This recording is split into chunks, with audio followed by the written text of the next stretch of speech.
So people often ask me what's in my camera bag, and since everyone always asks that, figured might as well show you guys. Um, so here is the bag I currently use most. This is the Think Tank Airport Takeoff version 2. This guy just came out pretty recently. What I love about this bag is that it's a combo of a rolling bag with backpack straps. So this back panel pops out right here, and your straps come right out the back there, which is really helpful when you're doing, like if you're going into a location where all of a sudden you got to pick up your bag, and you can this way you can throw it on your back instead of having to deal with trying to drag it through the ground, or having to carry one of the handles and having a hand no longer usable.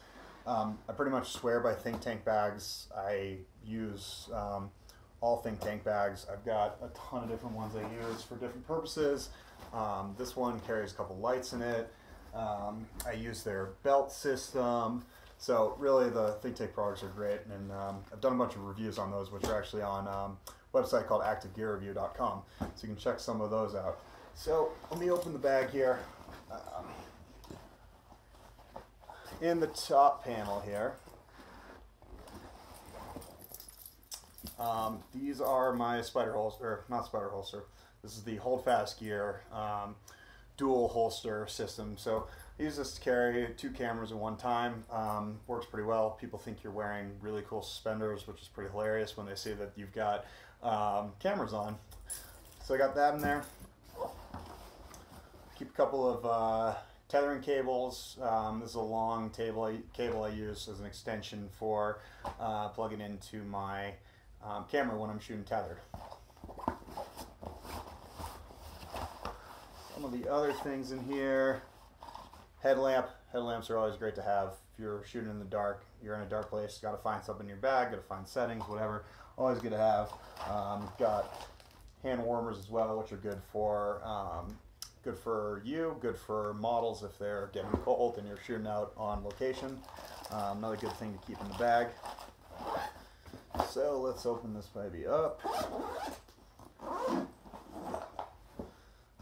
Start. I've been shooting with the Fuji X-T2 cameras for since they came out. I pre-ordered them, so I have 2 of those. I shoot them with the booster grips on one, and then the other one without. What I like to do is I put my longer lens on the booster grip one, and whatever shorter lens I'm using goes on the non-booster grip one. These cameras are great. There's tons of information about them. They're not quite as durable or as reliable as my Nikon bodies, but they're so much lighter and so much easier to carry around, and I just love using them, which makes a difference. They just make me want to shoot, which is just great. The lens quality is also phenomenal. These lenses are really cheap compared to full frame gear, and the quality is excellent. So lenses I carry here, this is this one right here. That's the 50 f2. I've really taken to the f2 WR line of Fuji's lenses because they're fastest focusing lenses. They're sharp, and they've got a pretty fast aperture at 2. I don't usually shoot at f2, but because I like to shoot stop down just a little bit for ultimate sharpness, but I shoot them wide open all the time. So that's the 50. That's equivalent to it's kind of a weird focal length. It's like 75 or something, or 78, not quite an 85, but I basically use that to substitute for my 85. On this body, you can see I've got the 23 f2 WR. Again, that's probably my most used lens. It's about a 35 in terms of a 35 millimeter equivalency. So I use that guy a lot of the times because I just love that kind of normal vision range. Moving on, flash options for Fuji are not great, but this little Nissan called the Nissan i60A, this thing works about as well as I've found. The TTL performance is pretty good, not quite as accurate as my Nikon was, but it's pretty easy to adjust the TTL exposure.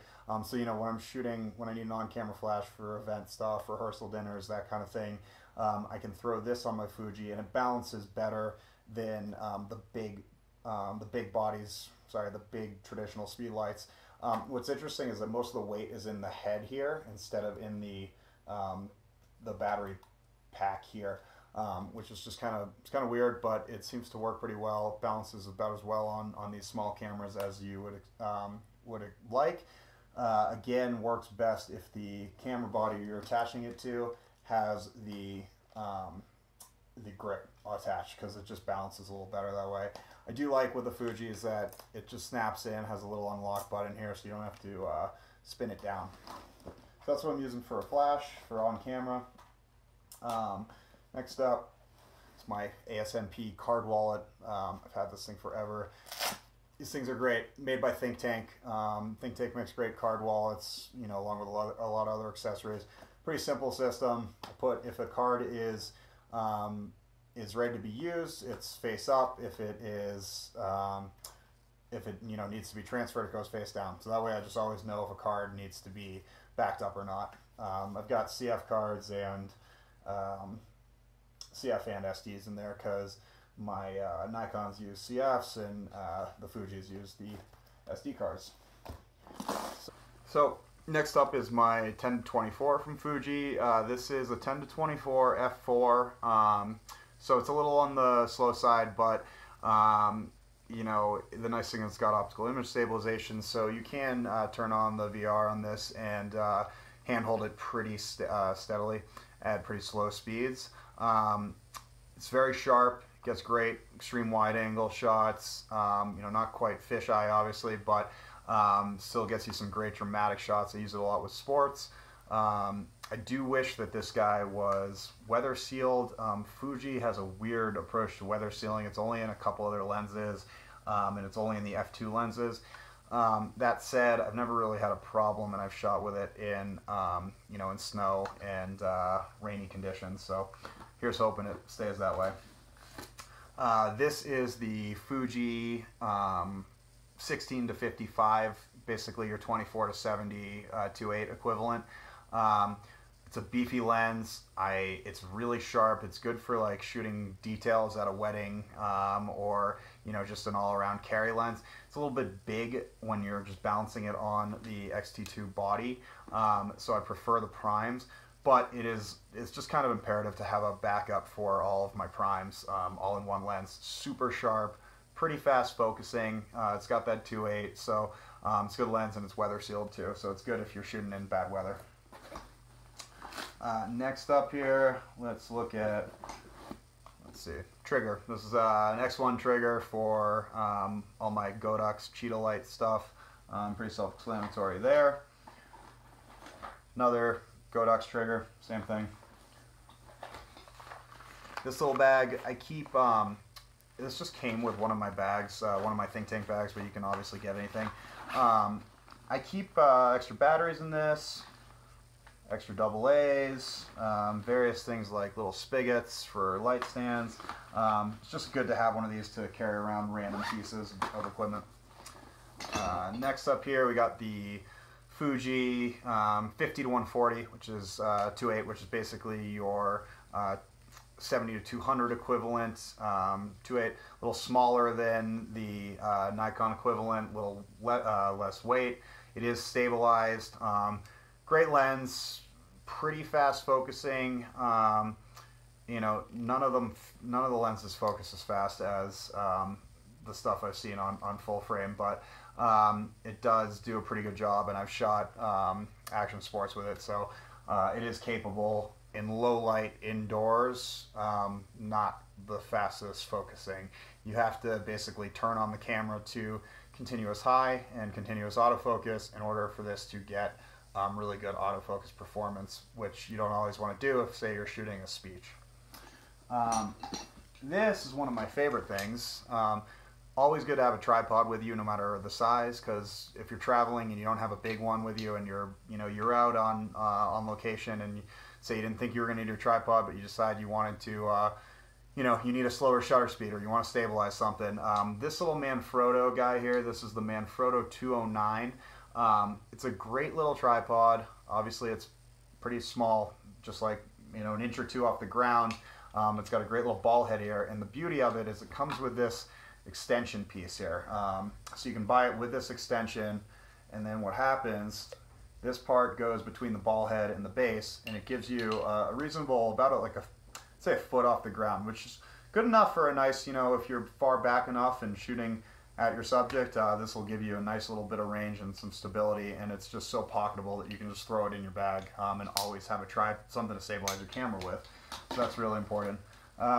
This is a flash bender. This goes on my, can go on any speed light, just attaches like that. It's just a great little reflector.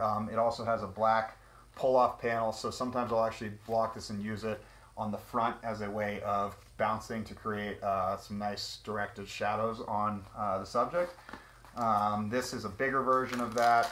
Doesn't balance quite as well on the smaller flashes, but it's a good one if you need to throw a lot of light and you have nowhere to bounce and you don't have any off-camera flash or anything.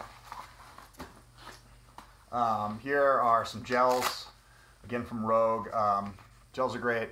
Gels you gotta have for balancing color, also just for creating different color. You throw one of these on something and then you got a whole new light color. And in this bag I do throw one Cheetah Light CL200X. It's amazing because it fits into a place where, you know, about the size of a big speed light would fit. So I always have a 200 watt second strobe in my bag, which is pretty awesome. That's wireless, wirelessly controlled, wirelessly triggered. So other than that, I just got some random things in here that I think are good to keep in the bag. Always good to have some speed light stands around.